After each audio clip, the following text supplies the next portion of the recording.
How good is he? Showtime's Billions is inspired by Steve Cohen's life. Cohen is Bobby Axelrod in real life. He started as a young poker player in high school and college, but wanted a larger casino to play in, so he moved to the stock market. He started his trading career as a predictive and intuitive trader, with a great skill for tape reading. He was able to sit in front of his screen, scan the news, watch the price action, and consistently make a lot of money. He loved day trading. It was his favorite time frame from the start. Who is the best day trader? Cohen started his trading career after graduating from Wharton College and began working as a junior options trader for a small investment bank, Gruntle & Company.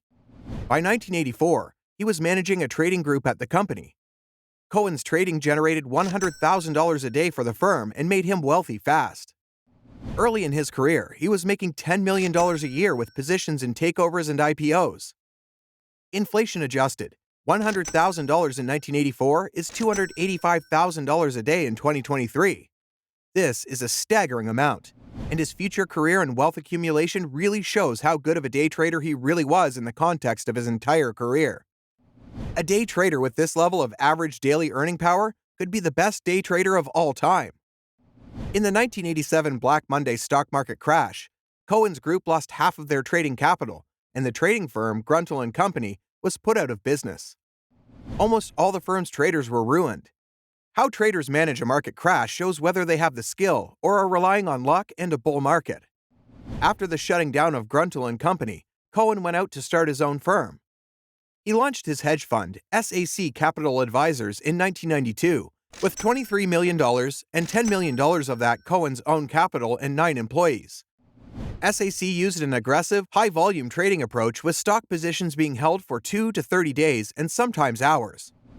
Cohen continued with a lot of day trading in his early money management career. In 3 years, SAC quadrupled in size to $100 million under management. Cohen has said that SAC regularly traded 20 million shares per day in 1999. His firm's active trading accounted for approximately 2% of all stock market trading activity by 2006. SAC bought and sold 100 million shares daily by time. Cohen individually accounted for 10% of SAC Capital's profits. Cohen's SAC success used high-risk, high-reward trades. He traded the late 1990s dot-com bubble for 70% returns and earned another 70% shorting those same dot-com stocks during the dot-com bubble popping in 2000. There were 3 categories of information according to the book Black Edge. White edge information was publicly available, while gray edge was inside information that was immaterial, or perhaps the source was not directly from the company. The legality of trading on the gray edge information was questionable. Black edge information was known to be illegal to base a trade on because it was directly from inside the company and not yet publicly known. Black edge information was what was most reliable and most desired but also dangerous to use. This type of information should have been avoided. The end of SAC Capital came when 8 SAC employees were found guilty of insider trading from 1999 through 2010, along with portfolio manager Michael Steinberg. Matthew Martoma was convicted criminally and sentenced to 9 years in prison, and also ordered by the court to return $9 million in wages. Cohen was never charged with any insider trading, but a civil suit was brought against him by the SEC for failing to supervise senior employees but was dropped in 2013. SAC Capital was charged directly for insider trading and pled guilty. SAC received a $900 million criminal penalty and $1.8 billion in financial penalties.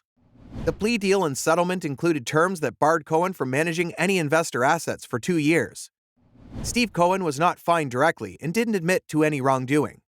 He never faced criminal charges. The investigation focused on him not reasonably supervising his senior employers. Steve Cohen trading style. He believes trading and investing are all about smart risk-taking. He is a master of risk management. He didn't get emotionally attached to his trades. Cohen had discipline in cutting losses and exiting trades that started to meaningfully go against him. He doesn't have an ego problem and will quickly admit when his trade isn't going to work out. Cohen is detached emotionally from his trades and thinks more of probabilities and expectancy. What company does Steve Cohen own?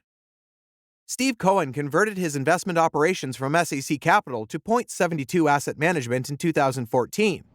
By January 2018, the firm was granted regulatory clearance to raise outside capital and allowed to resume money management operations.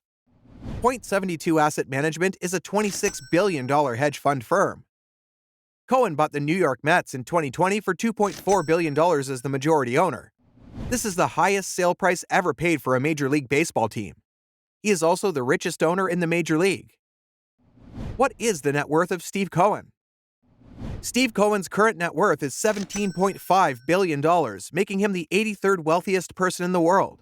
This is the level of wealth we should expect to see the best day trader in the world rise to as proof of skills. The only limitation a day trader with the skills to print money daily would have is the ability to scale their strategy. Compounding capital in a single stock or market has its limitations, and a successful trader must find bigger and bigger markets that can handle their trade size as they grow. SAC scaled to be 2% of the US stock market. They had to pick their markets carefully, or they would have become the market with their price-moving volume.